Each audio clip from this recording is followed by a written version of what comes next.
नाज़रीन आदाब, आप देख रहे हैं INN चैनल। मैं हूं शेख अहमद अली। आज की ख़ास बात में हम देखेंगे कई अहम कौमी और बैनुल अक़वामी ख़बरें। वज़ीर-ए-आज़म नरेंद्र मोदी ने जुमे के रोज़ तीनों मुतनाज़िया ज़रई क़वानीन को मनसूख करने का ऐलान किया और मिनिमम सपोर्ट प्राइस और ज़ीरो बजट फार्मिंग की सिफारिश करने के लिए एक कसीर जहती कमेटी के क़याम का भी ऐलान किया। वज़ीर-ए-आज़म ने देव दिवाली और गुरु नानक देव जी के प्रकाश पर्व के मौके पर कौम से खिताब करते हुए आज कहा कि वो नेक नियति के साथ किसानों की फलाह बहबूद के लिए ये तीनों ज़रई क़वानीन लाए थे। काफ़ी अरसे से इसका मुतालबा किया जा रहा था। उन्होंने कहा कि कुछ किसान भले ही तादाद कम हो, उन्होंने इसकी मुखालिफत की। गालिबन ये हमारे अज़्म की कमी थी कि हम उन्हें इन तीनों क़वानीन के बारे में समझा नहीं सके। वज़ीर-ए-आज़म ने कहा कि इन तीनों क़वानीन को मनसूख करने का अमल पार्लियामेंट के इसी इजलास में किया जाएगा। पार्लियामेंट का इजलास 29 नवंबर से शुरू हो रहा है। साथियों, हमारी सरकार किसानों के कल्याण के लिए, खासकर छोटे किसानों के कल्याण के लिए, देश के कृषि जगत के हित में, देश के हित में, गांव गरीब के उज्जवल भविष्य के लिए पूरी सत्यनिष्ठा से, किसानों के प्रति पूर्ण समर्पण भाव से, नेक नियत से ये कानून लेकर आई थी। लेकिन इतनी पवित्र बात, पूर्ण रूप से शुद्ध किसानों के हित की बात, हम अपने प्रयासों के बावजूद कुछ किसानों को समझा नहीं पाए। भले ही किसानों का एक वर्ग ही विरोध कर रहा था, लेकिन फिर भी यह हमारे लिए महत्वपूर्ण था। कृषि अर्थशास्त्रियों ने, वैज्ञानिकों ने, प्रगतिशील किसानों ने भी उन्हें कृषि कानूनों के महत्व को समझाने का भरपूर प्रयास भी किया। हम पूरी विनम्रता से, खुले मन से उन्हें समझाते रहे। अनेक माध्यमों से व्यक्तिगत और सामूहिक बातचीत भी लगातार होती रही। हमने किसानों की बातों को, उनके तर्क को समझने में भी कोई कोर कसर बाकी नहीं छोड़ी। कानून के जिन प्रावधानों पर उन्हें ऐतराज था, सरकार उन्हें बदलने के लिए भी तैयार हो गई। 2 साल तक हमने इन कानूनों को सस्पेंड करने का भी प्रस्ताव दिया। इसी दौरान मरकजी हुकूमत के इस फैसले के बाद भारतीय किसान यूनियन के तर्जुमान राकेश टिकैत ने ऐलान किया कि एहतजाज फौरी तौर पर वापस नहीं लिया जाएगा। हम उस दिन का इंतजार करेंगे जब पार्लियामेंट में ज़रई क़वानीन को मनसूख कर दिया जाएगा। हुकूमत MSP के साथ साथ किसानों के दीगर मसाइल पर भी बात करे। क़ब्ल वज़ीर राकेश टिकैत ने अपने एक ट्वीट में कहा था कि किसान बारूद के ढेर पर बैठे हैं, तहरीक से ही जिंदा रहेंगे। ये जिम्मेदारी सबको निभानी होगी। ज़मीन से दिलचस्पी ख़त्म करना हुकूमत की साजिश है। ज़मीन कम हो रही है, किसान से ज़मीन फरोख्त करने और ख़रीदने का हक भी ये लोग छीन लेंगे। ज़ात और मज़हब को भूलकर किसानों को एक होना होगा। सबसे बड़ा सवाल है कि प्रधानमंत्री ने कहा कि 3 कानून हमने वापसी ले लिए। प्रधानमंत्री जी, 3 कानून नहीं, पहले आप इसको पार्लियामेंट में लेकर जाओ, वहां से इनको पास करवाओ। ये किसान बगैर सर पे टिकट लेकर नहीं जाएगा घर। और MSP की गारंटी आप दो, क्योंकि हम जहां पे है, यहां पे किसी किसान की MSP पे कोई खरीद नहीं होती। MSP का सवाल देश का सवाल है पूर्ण रूप से, और आम जनता को ज्यादा उत्साहित होने की जरूरत नहीं, अभी लाडू और मिठाई बांटने की जरूरत नहीं। ये संघर्ष अभी जारी रहेगा। आज हमारी संयुक्त मोर्चे की 9 मेंबरी कमेटी की मीटिंग है, जो सिंगू बॉर्डर पे है, जो हमारा हेड ऑफिस है। उसमें पूर्ण रूप से फाइनल डिसीजन वे लेंगे, पूर्ण रूप से फैसला वहां पे होगा। तो आप सब चीज ध्यान लगा के रखें। हम पाल घर में हैं, आज यहां से रात को हम आएंगे और सुबह ही वहीं बॉर्डर पे जो गाजीपुर बॉर्डर है उस पर हम रहेंगे। और यहाँ का जो आदिवासी क्षेत्र हैं, हम इनकी भी बात कर लेते हैं। सब यहाँ पे है जो काका जी हैं, यहाँ के बड़े सीनियर लीडर हमारे हैं, हम इनके साथ में हैं। और जो ये आप देखोगे, इन्होंने जो अपना एक आंदोलन का बनाया, इन्होंने बनाई भूमि सेना आदिवासी एकता परिषद। ये 2 संगठन यहाँ के हैं, इनके दोनों के मोर्चे पे आज हम जाएंगे। यहाँ का जो एक बड़ा मोर्चा निकल रहा है उसमें शामिल होंगे और यहाँ की इन आदिवासियों की, क्योंकि जब भी संयुक्त मोर्चे की कॉल होती है तो ये पूर्ण रूप से उसको फॉलो करते हैं। यहाँ के लोग दिल्ली के बॉर्डर पे गए हैं, यहाँ का जितना भी यूथ है दिल्ली के बॉर्डर पे जाता है। और ये भूमि सेना अपनी भूमि को बचाती हैं। इनका नारा है कि अपना गांव अपनी सरकार। तो यहाँ पे इन्होंने अपनी सरकार अपने गांव में बनाई है, तो इनका धन्यवाद है सभी का। और जितने भी क्रांतिकारी साथी है सबका धन्यवाद है। और अभी कानून वापसी जब तक भारत सरकार पार्लियामेंट में नहीं लेकर आएगी, जब तक देश का कांग्रेस के साबिक सदर राहुल गांधी ने तीनों ज़राई क़वानीन को वापस लेने की हुकूमत के ऐलान को नाइंसाफ़ी की शिकस्त करार देते हुए किसानों को जीत की मुबारकबाद पेश करते हुए कहा कि अन्नदाता के सत्याग्रह के सामने गुरूर का सर झुका है। राहुल गांधी ने ट्वीट किया कि मुल्क के अन्नदाता ने सत्याग्रह से गुरूर का सर झुका दिया। नाइंसाफ़ी के खिलाफ इस जीत पर मुबारकबाद। जय हिंद, जय हिंद, जय हिंद का किसान। राहुल गांधी ने अपने ट्वीट के साथ अपनी एक पुरानी वीडियो भी शेयर की, जिसमें वो किसानों के साथ यकजहती का इजहार करते हुए कह रहे हैं कि मेरी ये बात याद रखना कि हुकूमत को एक दिन ज़राई क़वानीन को वापस लेने पर मजबूर होना पड़ेगा। दरियासराब कांग्रेस लीडर मल्लिकार्जुन खड़गे ने ज़राई क़वानीन की वापसी को किसानों की जीत करार दिया और कहा कि ये उन किसानों की जीत है जो काफ़ी दिनों से ज़राई क़वानीन के खिलाफ सरापा एहतजाज बने हुए थे। 700 से ज़्यादा किसानों की मौत हो गई। यूँ महसूस होता है कि मरकज़ एहसास जुर्म का शिकार है, लेकिन इस दौरान किसानों को जिन मुश्किलात का सामना रहा उसकी जिम्मेदारी कौन लेगा। कांग्रेस की जनरल सेक्रेटरी प्रियंका गांधी वाड्रा ने जुमे के रोज़ वज़ीर आज़म नरेंद्र मोदी के 3 मरकजी ज़राई क़वानीन को मनसूख करने के ऐलान के बाद कहा कि इंतखाबात में शिकस्त के पेश नज़र वज़ीर आज़म सच्चाई को समझने लगे हैं, लेकिन उनकी नीयत और बदलते हुए रुख पर यकीन करना मुश्किल है। प्रियंका गांधी ने ट्वीट किया कि 600 से ज़्यादा किसानों की शहादत, 350 से ज़्यादा दिनों की जदोजहद। नरेंद्र मोदी जी, आपके वज़ीर के बेटे ने किसानों को कुचलकर मौत के घाट उतार दिया। आपको परवाह नहीं थी। आपके पार्टी के लीडर किसानों की तौहीन करते हुए उन्हें दहशतगर्द, गद्दार, गुंडे, शरपसंद कहा। आपने खुद उन्हें आंदोलन जीवी करार दिया। उन्होंने मजीद कहा कि किसानों पर लाठियां बरसाईं, उन्हें गिरफ्तार कर लिया। अब जब आपको इंतखाबात में शिकस्त नज़र आने लगी तो अचानक आपको इस मुल्क की हकीकत समझ में आने लगी कि इस मुल्क को किसानों ने तामीर किया है। ये मुल्क किसानों का है, किसान ही इस मुल्क के असल निगरान है और कोई नहीं। हुकूमत किसानों के मफादात को रौंदकर इस मुल्क को नहीं चला सकती। प्रियंका गांधी ने वज़ीर आज़म पर निशाना लगाते हुए कहा कि आपके इरादों और आपके बदलते हुए रुख पर यकीन करना मुश्किल है। किसान की हमेशा जय होगी। जय जवान, जय किसान, जय भारत। कांग्रेस पार्टी ने कहा कि वज़ीर आज़म नरेंद्र मोदी ने गुज़िश्ता 1 बरस से तहरीक चला रहे किसानों के साथ जो नाइंसाफ़ी की है उसका उन्होंने आज एतराफ़ कर लिया है और अब वज़ीर आज़म मोदी को मुल्क के अन्नदाता से इस जुर्म के लिए अवामी तौर पर माफ़ी मांगनी चाहिए। कांग्रेस के कम्युनिकेशन डिपार्टमेंट के सरबराह रणदीप सिंह सुरजेवाला ने जुमे को पार्टी हेडक्वार्टर्स में मुनक़िदा एक खुसूसी प्रेस कॉन्फ्रेंस में कहा कि मुल्क के किसान ज़राअत मुखालिफ 3 क़वानीन को वापस लेने का मुतालबा करने के लिए गुज़िश्ता साल 26 नवंबर से एहतजाज कर रहे हैं, लेकिन हुकूमत ने ज़िद और गुरूर का मौक़िफ़ इख्तियार करते हुए उनके मुतालबात पर कोई तवज्जो नहीं दी।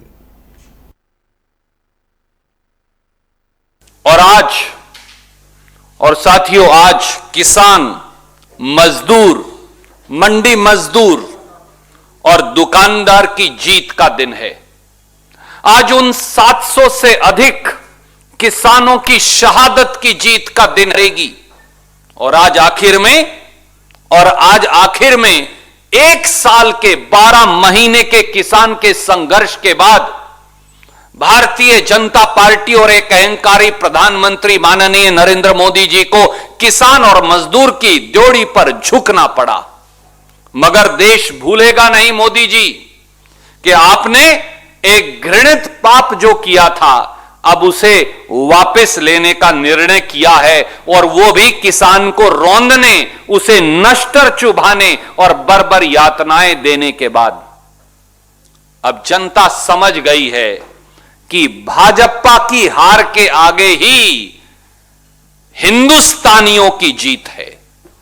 अब जनता समझ गई है कि भाजपा की हार के आगे ही जनहित की जीत है। अब जनता समझ गई है कि भाजपा की हार के आगे ही किसान और मजदूर की जीत है। अब जनता समझ गई है कि भाजपा की हार के आगे ही देश की जीत है। 26 नवंबर 2020 से, जब से देश के 62 करोड़ किसानों ने 3 खेती विरोधी काले कानूनों के खिलाफ याचना लगाई थी, तब से मोदी सरकार यातनाएं दे रही है। बर्बर लाठी चार्ज किए गए, दिल्ली के चारों तरफ के राष्ट्रीय राजमार्ग खुदवा दिए गए, राष्ट्रीय राजमार्गों पर नश्तर और भाले लगवा दिए गए, किसानों के सर फोड़ने के आदेश दिए गए, उन्हें आतंकी कहा गया, किसान को नक्सलवादी कहा गया, हमें किसान को गुंडा कहा गया, किसान को उग्रवादी कहा गया, किसान को आंदोलनजीवी कहा गया। और कुछ गोदी मीडिया के मित्र भी मोदी सरकार के इस प्रचार में शामिल हो गए। 700 से अधिक किसानों को आत्महत्या के लिए मजबूर किया गया, और लखीमपुर खीरी में तो देश के गृह राज्य मंत्री के बेटे और उनके सहयोगियों ने किसानों को अपनी जीपों के टायरों के नीचे रौंद दिया। पर मोदी सरकार ने आज अपना अपराध स्वीकार। मगरबी बंगाल की वज़ीर आला ममता बनर्जी ने कहा है कि हुकूमत का ज़राई क़वानीन को वापस लेने का फैसला हर किसान की जीत है। बनर्जी ने जुमे को ट्वीट किया कि उन तमाम किसानों को मेरा दिल से सलाम जिन्होंने अनथक जद्दोजहद की और इस सख्त रवैये से परेशान नहीं हुए जो किसानों के साथ भारतीय जनता पार्टी ने किया। उन्होंने कहा कि इस जद्दोजहद में अपने प्यारों को खोने वाले तमाम लोगों से मेरी गहरी ताज़ियत है। दिल्ली के वज़ीर आला अरविंद केजरीवाल ने ज़राअत के तीनों क़वानीन की मनसूखी को खुश आइन करार देते हुए कहा कि तहरीक के दौरान जान गंवा देने वाले किसानों की शहादत हमेशा जिंदा रहेगी। वज़ीर आज़म नरेंद्र मोदी की तरफ से ज़राअत के 3 क़वानीन को मनसूख करने के ऐलान के बाद केजरीवाल ने ट्वीट किया कि आज प्रकाश दिवस पर कितनी बड़ी खुशखबरी मिली है। तीनों क़वानीन मनसूख कर दिए गए। 700 से ज़्यादा किसान शहीद हुए, उनकी शहादत लाजवाल रहेगी। आने वाली नस्लें याद रखेंगी कि किस तरह इस मुल्क के किसानों ने अपनी जान की बाजी लगाकर काश्तकारी और किसानों को बचाया था। मेरे मुल्क के किसानों को सलाम। भारत के इतिहास में आज एक सुनहरा दिन है। आज का दिन भारतीय इतिहास में 15 अगस्त 26 जनवरी की तरह लिखा जाएगा। आज केंद्र सरकार को किसानों के संघर्ष के आगे झुकना पड़ा और तीनों काले कानून वापस लेने पड़े। आज सिर्फ किसानों की जीत नहीं हुई है, आज जनतंत्र की जीत हुई है। आज किसानों ने सभी सरकारों को बता दिया, जनतंत्र में सरकारों को हमेशा जनता की बात सुननी पड़ेगी। सिर्फ और सिर्फ जनता की मर्जी चलेगी। कोई भी पार्टी हो, कोई भी नेता हो, जनता के सामने आपका अहंकार नहीं चलेगा। यह एक ऐसा संघर्ष था जिसने पूरे देश को एक कर दिया। इस लड़ाई में किसानों के साथ साथ मजदूरों, युवाओं, महिलाओं, आड़तियों, दुकानदारों ने सबने हिस्सा लिया। पंजाब हो या यूपी, बंगाल हो या केरल, पूरा देश किसानों के साथ खड़ा था। देश विदेश में रहने वाले सभी भारतवासी एक हो गए और इन सब ने मिलकर आज इतिहास रचा है। जिन्होंने धर्म जाति से ऊपर उठकर एक साथ सड़क पर तीनों काले कानूनों के खिलाफ ये लड़ाई लड़ी और आखिर में केंद्र सरकार को उनके आगे झुकना पड़ा, इन सभी की आज जीत हुई है। पूरी दुनिया के इतिहास में शायद ही इससे बड़ा या इससे लंबा कोई आंदोलन हुआ होगा। इतनी शांतिपूर्वक तरीके से इतने लाखों लोगों ने संघर्ष किया, कड़ी धूप में, ठंड में, बरसात में, पीछे नहीं हटे। इस आंदोलन को तोड़ने के लिए सरकार ने, पूरे सिस्टम ने एजेंसियों ने, पूरे के पूरे तंत्र ने न जाने क्या क्या कोशिश की, किसानों को आतंकवादी कहा।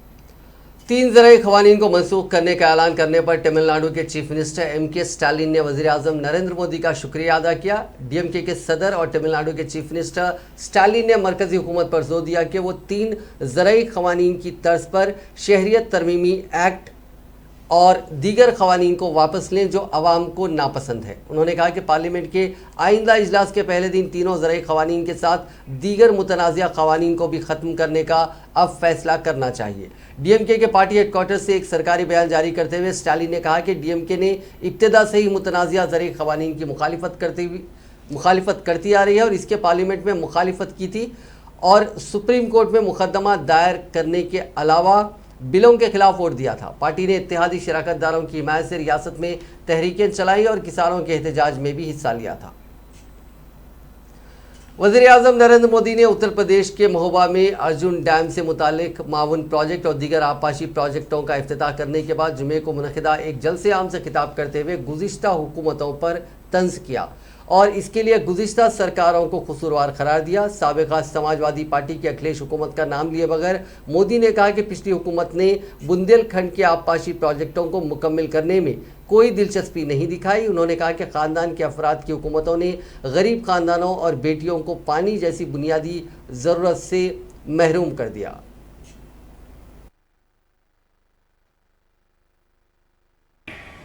साथियों, लंबे समय से भारत को दुनिया के सबसे बड़े हथियार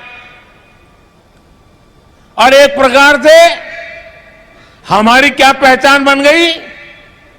हमारी पहचान एक ही बन गई, हथियार खरीदार देश। हमारी गिनती उसी में रह रही थी। लेकिन आज देश का मंत्र है make in India, make for world. आज भारत अपनी सेनाओं को आत्मनिर्भर बनाने के लिए काम कर रहा है। हम देश के डिफेंस सेक्टर से देश के प्राइवेट सेक्टर के टैलेंट को भी जोड़ रहे हैं। नए स्टार्टअप्स को अभी क्षेत्र में भी अपना कमाल दिखाने का मौका मिल रहा है और इन सब के यूपी डिफेंस कॉरिडोर का झांसी नोड बड़ी भूमिका निभाने जा रहा है। इसका मतलब है यहां के एमएसएमई इंडस्ट्री के लिए, छोटे उद्योगों के लिए नई संभावनाएं तैयार होगी। यहां के युवाओं को रोजगार के नए अवसर मिलेंगे और इसका मतलब है जो क्षेत्र कुछ साल पहले तक गलत नीतियों के कारण पलायन से पीड़ित था, वो अब नई संभावनाओं के कारण निवेशकों के आकर्षण का केंद्र बनेगा। देश विदेश से लोग बुंदेलखंड आएंगे। बुंदेलखंड की जिस धरती को कभी कम बारिश और सूखे की वजह से बंजर माने जाने लगा था, वहां आज प्रगति के बीज अंकुरित हो रहे हैं। साथियों, लंबे समय से भारत को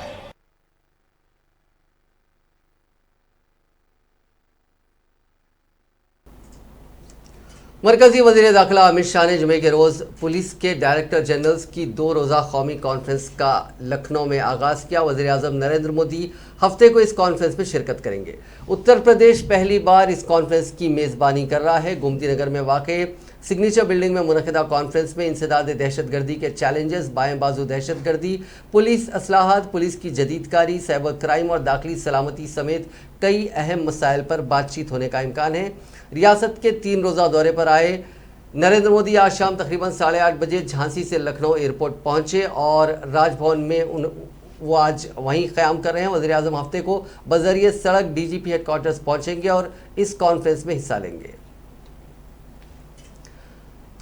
साबिक वज़ीर आज़म इंदिरा गांधी की 104वीं बर्थ एनिवर्सरी के मौके पर कांग्रेस सदर सोनिया गांधी और दीगर कायदीन ने उन्हें आज खिराज अकीदत पेश किया।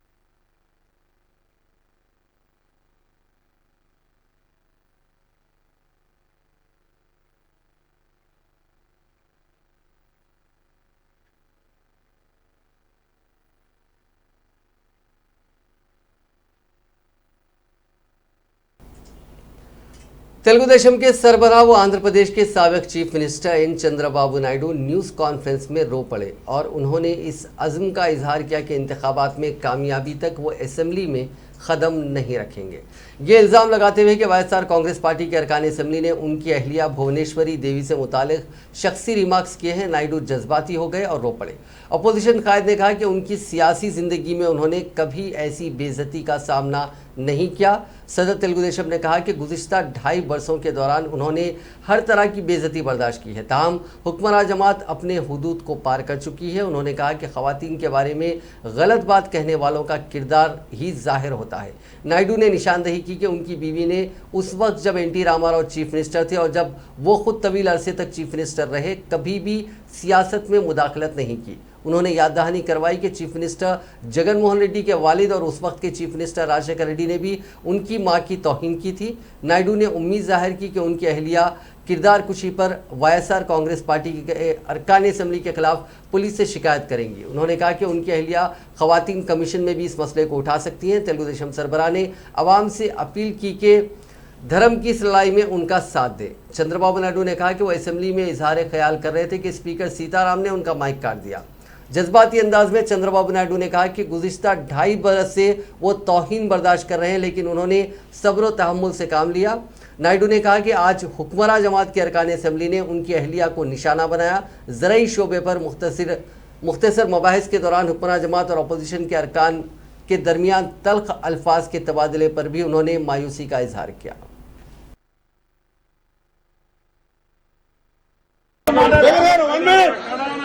నేను స్టేట్మెంట్ ఇవ్వాలంటే కూడా మీరు ఇవ్వలేకుండా చేశారు కాబట్టి బాగలేదు. మళ్ళీ చెప్తున్నా, ముఖ్యమంత్రి ఈ హౌస్ కు వస్తాను తప్ప అదర్వైజ్ నాకు ఈ రాజకీయాల అవసరం లేదు. ఇది గౌరవ సభ కాదు. ఇలాంటి గౌరవ సభలో నేను ఉన్నానని మరొకసారి విజ్ఞప్తి చేస్తూ మీకు నమస్కారం.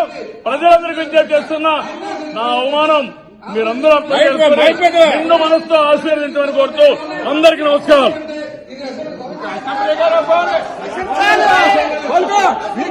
పత్రం స్టార్ట్ అయింది, మీకు పత్రం స్టార్ట్ అయింది, పత్రం స్టార్ట్ అయింది, మీకు పత్రం స్టార్ట్ అయింది. మళ్ళీ గవర్నమెంట్ లో కొట్టుకొస్తా. మీకు పత్రం స్టార్ట్ అయింది, మీకు పత్రం స్టార్ట్ అయింది. కూర్చో. ఈ రోజు నుంచి మీకు పత్రం స్టార్ట్ అయింది. నేను స్టేట్మెంట్ ఆసక్తి లేదు. ఇప్పటికి కూడా 40 ఏళ్ళ తర్వాత వాళ్ళ నాన్న ముఖ్యమంత్రిగా ఉన్నా నేను సుదీర్ఘకాలం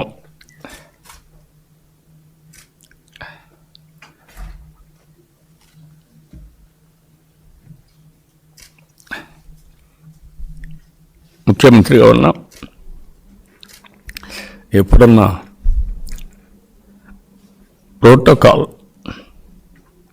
తప్పదనుకున్నప్పుడు రిక్వెస్ట్ చేస్తే తప్ప ఎప్పుడు వచ్చేది కాదు.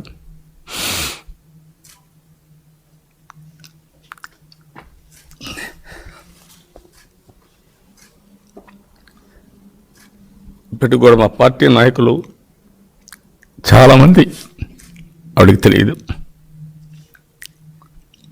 ఎందుకంటే ఆవిడ పని, ఆవిడ వ్యక్తిగత జీవితం, ఒక నలుగురికి ఊరుకుంటే సహాయం చేయడం, अब नजर डालते हैं कोरोना से जुड़े आंकड़ों पर। पिछले 24 घंटों में दुनिया भर में कोरोना के 5,40,094 नए मामला दर्ज हुए। इसी दौरान 7,953 अफराद की मौत हुई। इस इजाफे के बाद दुनिया भर में कोरोना से मुतासिरीन का मजमूई आंकड़ा 25,65,34,177 हो गया, जबकि अमवात की तादाद बढ़कर 51,51,176 हो गई। दुनिया भर में अब भी 1,96,44,427 अफराद का इलाज जारी है। हिंदुस्तान में पिछले 24 घंटों में कोरोना के 11,106 नए मामला दर्ज हुए। इसी दौरान 459 अफराद की मौत हुई। इस इजाफे के बाद पूरे मुल्क में कोरोना के मजमूई केसेस का आंकड़ा 3,44,90,000 के करीब हो गया, जबकि अमवात का आंकड़ा बढ़कर 4,65,082 हो गया। पूरे मुल्क में अब भी 1,26,620 अफराद का इलाज जारी है। पिछले 42 दिनों में लगातार 20,000 से कम केसेस आ रहे हैं, जबकि अगर हम 50,000 से कम केसेस की बात करें तो पिछले 145 दिन में लगातार ये 50,000 से कम केसेस बने हुए हैं। लॉकडाउन के दौरान कोरोना से बचने के लिए अमेरिकियों ने पेन किलर का अंधाधुंध इस्तेमाल किया। इसकी वजह से मई 2020 से अप्रैल 2021 के दौरान पेन किलर ओवरडोज की वजह से 1 लाख अमेरिकियों की मौत हो गई। अमेरिकी एजेंसी सीडीसी की जानिब से जारी रिपोर्ट के मुताबिक पिछले साल के मुकाबले में ड्रग ओवरडोज से होने वाली अमवात में 30% का इजाफा हुआ, जबकि पिछले 5 सालों के दौरान यह आंकड़ा दुगना हो चुका है। ड्रग ओवरडोज का यह आंकड़ा अमेरिका में कोरोना वबा के साइड इफेक्ट के तौर पर सामने आया है। कोरोना से अमेरिका में अब तक 8.25 लाख से ज़्यादा लोगों की मौत हो चुकी है। मई 2020 से अप्रैल 2021 के दरमियान लगभग 5 लाख अमवात दर्ज की गई हैं। सीडीसी के मुताबिक 1 लाख में से सबसे ज़्यादा 64,000 अमवात सिंथेटिक पेन किलर फेंटेनिल से हुई हैं। फेंटेनिल मॉर्फिन से लगभग 100 गुना ज़्यादा तेज़ होती है। National institute of drugs abuse की डॉक्टर नोरा वोल्कॉफ के मुताबिक वबा के दौरान लोगों ने पेन किलर का बहुत ज़्यादा मिकदार में इस्तेमाल किया था। जिम्बाब्वे की दारुल हुकूमत हरारे की गलियों में इन दिनों लाउड स्पीकर पर फटे पुराने अमरीकी डॉलर बदले जा रहे हैं। फेरी लगाने वाले कमाई भी कर रहे हैं। $20 के नोट के बदले 15 से 18 डॉलर तक दिए जाते हैं। यहाँ तक कि जिम्बाब्वे की हुकूमत भी इन डॉलरों की अदला बदली को एक आम तौर पे बढ़ावा दे रही है। दरअसल जिम्बाब्वे की करेंसी का बहुत ज़्यादा डिवैल्यूएशन हो चुका है। महंगाई की शरह वहाँ 54% तक पहुँच चुकी है। वैसे पिछले साल तक महंगाई की शरह लगभग 700% के आंकड़े तक पहुँच चुकी थी। लोगों को छोटी छोटी चीज़ें खरीदने के लिए बहुत ज़्यादा जिम्बाब्वे के डॉलर खर्च करने पड़ते थे। हुकूमत की हालत ये थी कि मईशत की गिरती हालत की वजह से वो ज़्यादा नोट छाप नहीं सकती थी। ऐसे में अमरीकी डॉलर की खासी मांग वहाँ बढ़ गई। फटे पुराने अमरीकी डॉलर नोटों को भी बदलने का तरीका अपनाया गया। डॉलर बदलने वाले कैटानो कसानी का कहना है कि अमरीकी डॉलर का सीरियल नंबर और कुछ और फीचर्स सलामत होने चाहिए, वो बदल लेते हैं। जिम्बाब्वे के लोगों को अपने मुल्क के बैंकों पर भरोसा नहीं है। वो लोग नोटों को बैंकों में जमा करने के बजाय गद्दों के नीचे रखते हैं।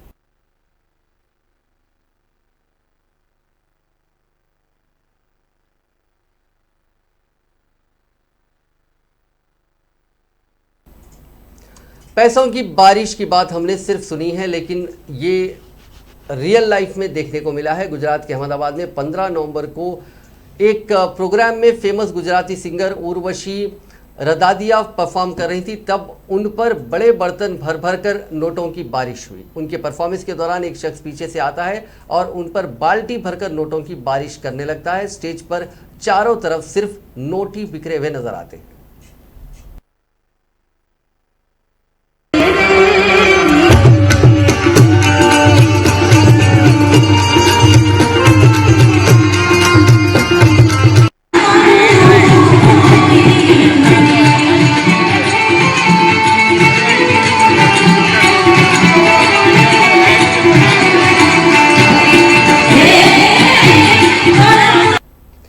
नाज़रीन, आज की खास बात में बस इतना ही। आपसे कल मुलाकात होगी नई खबरों के साथ, नए एनालिसिस के साथ। फिलहाल दीजिए इजाजत। खुदा हाफिज़।